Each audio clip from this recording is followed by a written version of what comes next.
کہ مجھے بہت تکلیف ہے کہ دیوبند کے اتنے بڑے ادھیویشن میں اگر عظمت رسول پر وہ بات نہیں کر سکتے تو پھر ان کے ساتھ کس قسم کا کوئی رشتہ رکھنے کا کوئی مطلب نہیں بچتا ہے. جس 2 روزہ اجلاس، اتنا بڑا اجلاس ہوا، پورے ہندوستان کے علماء وہاں جمع ہوئے، لیکن کسی کو یہ توفیق نہیں ہوئی کہ نپور شرما نے جو بدتمیزی، جو بے ایمانی کا بیان دیا، جو گستاخی کی، اس کے خلاف ایک لفظ کہیں نہیں بولا گیا. معزز ناظرین السلام علیکم. مولانا توقیر رضا نے محمود مدنی اور مولانا ارشد مدنی نے جو جلسہ دیوبند کے اندر کیا ہے اس پر انگلیاں اٹھائی ہے اور کہا ہے کہ ہم ایسے لوگوں کے ساتھ رشتہ نہیں رکھ سکتے جنہوں نے اہانت رسول پر اپنے اتنے بڑے جلسے میں بات نہ کی ہو. دوستو، مولانا توقیر رضا قوم کو گمراہ کر رہے ہیں. انہوں نے اس پورے جلسے کو سنا ہی نہیں ہے. جمعیت علماء ہند اور مولانا محمود مدنی نے اس جلسے میں پورا ایک پرستاؤ اس کو لے کر پاس کیا ہے کہ کوئی رسول اللہ صلی اللہ علیہ وسلم کی توہین نہ کرے. اس کو لے کر تجویز بھی پیش کی گئی ہے اور تمام اراکین جو وہاں آئے ہوئے تھے ان میں سے اہانت رسول پر بات کی گئی ہے اور اس تجویز کو پیش کیا گیا ہے.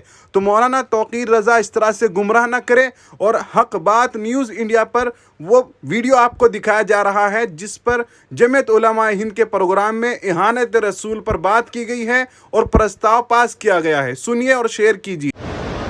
اہانت رسول صلی اللہ علیہ وسلم سے متعلق تجویز. جمعیت علماء ہند کا یہ اجلاس انتہائی پلٹ کے ساتھ اس امر کا اظہار کرتا ہے کہ پیشوایان مذہب، بالخصوص پیغمبر اسلام حضرت محمد صلی اللہ علیہ وسلم کی شان اقدس میں نفرت انگیز اور گستاخانہ بیانات، مضامین و نعروں کا سلسلہ دراز ہوتا جا رہا ہے. مسلمانوں اور ملک کے دیگر باشعور افراد اور دیگر گروہوں کے لیے سوہان روح ہے. مسلمان جو تمام برگزیدہ انسانوں کا احترام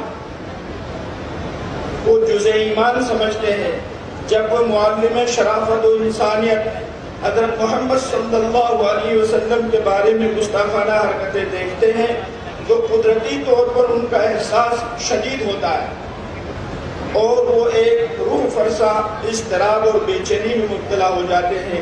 لیکن کس قدر افسوسناک بات ہے کہ اس کی انسانیت نواز بے چینی کا جواب ارباب اقتدار کی طرف سے نہایت سخت مہری سے دیا جاتا ہے.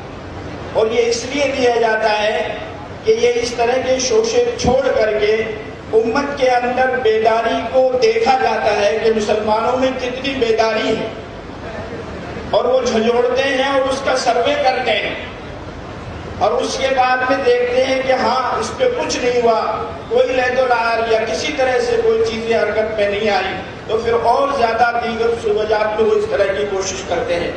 بے شک یہ اغراض پرستی کے تحفظ ناموس مقدس کو سیاسی اغراض اور ذاتی مقصد کا اعلی کار بنا کر مسلمانوں کے جذبات سے کھیلا جائے نہایت شرمناک اور مستحق 100,000 نفرت ہے.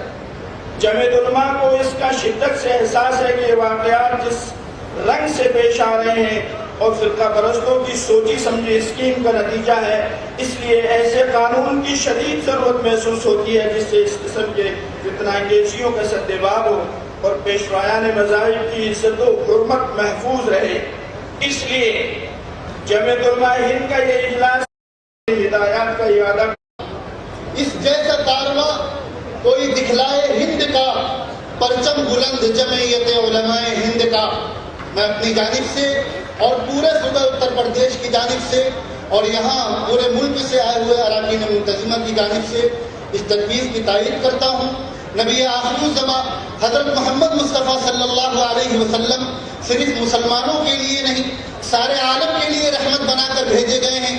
کل ہماری قیادت نے یہ کہا کہ ہم ظلم سہیں گے لیکن ملک پر آنچ نہیں آنے دیں گے. نبی رحمت کی ذات اس ملک کے لیے بھی رحمت ہے، ملت کے لیے بھی رحمت ہے، تمام مذاہب والوں کے لیے رحمت ہے. نبی رحمت کی ذات پر انگلی اٹھانا اور آپ کی ذات کو مجروح کرنا یہ ملک کے ساتھ بھی دشمنی ہے، ملت کے ساتھ بھی دشمنی ہے اور تمام مذاہب کے ساتھ دشمنی ہے. ہم نبی رحمت کا بھی دفاع کریں گے اور نبی